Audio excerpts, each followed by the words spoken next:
Hivi sasa tunazamia awamu ya pili, wakati ambapo tunaangazia joto la kisiasa kuelekea uchaguzi wa mwaka 2027. Mengi yamechipuka, semi mbalimbali zimeleta utata na hisia za Wakenya pia zimetoka maeneo mbalimbali, tukisikiliza mengi wakitaka kuwe na utulivu na amani tunapoendelea kupiga kampeni za uchaguzi wa mwaka 2027. Tumekuuliza swali katika mitandao yetu ya kijamii, na swali ambalo tumekuuliza ni vipi siasa za chuki zitakabiliwa nchini? Ni vipi siasa za chuki zitakabiliwa nchini? Nitakuwa nasoma jumbe zako. Endelea kusema nasi kupitia akaunti yetu ya Facebook TV47 Kenya, YouTube TV47 Kenya, pia kwenye akaunti yetu ya X @TV47 Digital, na pia napokea jumbe zako kupitia akaunti ya WhatsApp. Nambari iko kwenye kiwambo chako, na pia kama uko na hisia tuma ama tupigie simu live, nambari ambazo ziko kwenye kiwambo chako. Hivi sasa tuelekee maeneo ya Taita Taveta.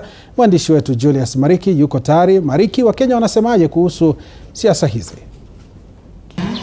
Na mshukrani sana Joash Onsare kutoka studioni leo hii kuhusiana na masuala ya joto la kisiasa, hasa siasa za mwaka wa 2027. Tutakuwa tunaangazia na wakazi wa eneo bunge la Mwatate. Sikie kauli zao na hisia zao ni zipi kuhusiana na swala hili. Kwa majina yangu naitwa Robert Matano.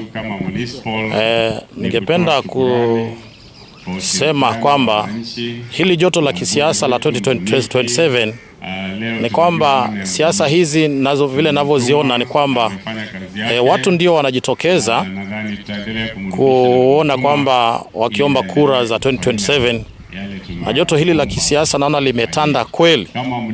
Watu wanahitaji hivyo viti, hasa zaidi tukisema kiti cha ubunge.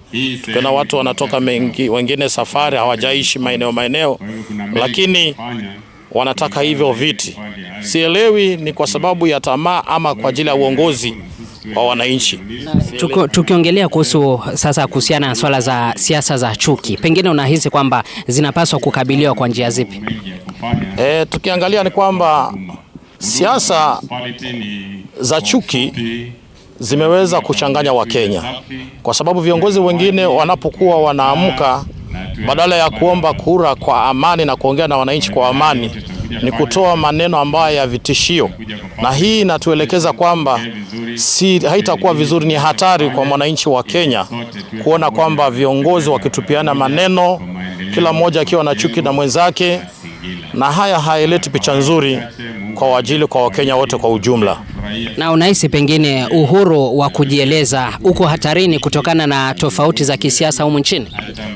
Uhuru wa kujieleza ni vema mtu ajieleze katika hali ya ufasaha, lakini ni kwamba uhuru wa kujieleza ni sawa, lakini imefikia mahali kutokana na uhuru basi umechangia vitu vingi, hata viongozi wengine kukosewa heshima kwa njia moja nyingine. Kwa hivyo uhuru ndio tuko nao, lakini naomba tuutumie katika hali ya uzuri na amani ili kuweka Wakenya pamoja. Na mwisho kabisa nikuulize, je, unahisi kwamba Wakenya wamejifunza kutokana na vurugu za kisiasa zilizoshuhudiwa hapo zamani na sasa watarekebika? Ningeliomba ya kwamba kutokana na Wakenya, yale mambo yote ambayo yalikuwa yamejitokeza miaka nyuma iliyopita ya vurugu, ni kwamba ni kweli Kenya ilikuwa hatarini kwa sababu ya yale mambo yote yaliyotoka, lakini nasema tu ni kwamba vurugu hizo, wakati tunapokuwa na amani, tunapokuwa na upendo, tunapokuwa na kila mmoja kusema uwazi wake pasipo kulalia mahali pamoja, mtu kuuza sera zake kwa ukamilifu, basi huleta Wakenya pamoja, badala ya kuongea mambo ya wengine, badala ya kuchochea vitu vingine, hata Wakenya wengine kupoteza maisha. Kwa hivyo ni vizuri ule uhuru tulio nao tuutumie kwa njia ya upendo na ufasaha na uwazi. Asante. Asante sana. Thank you. Na Joash Onsare, ukisikia ni baadhi ya kauli zao hizo kuhusiana na swala zima la joto la siasa za mwaka wa 2027. Na sasa naregesha usukani kwako studioni kuendelea na mada hii. Mie ni Julius Mariki kutoka eneo bunge la Mwatate, kaunti ya Taita Taveta. Kwako studioni Joash.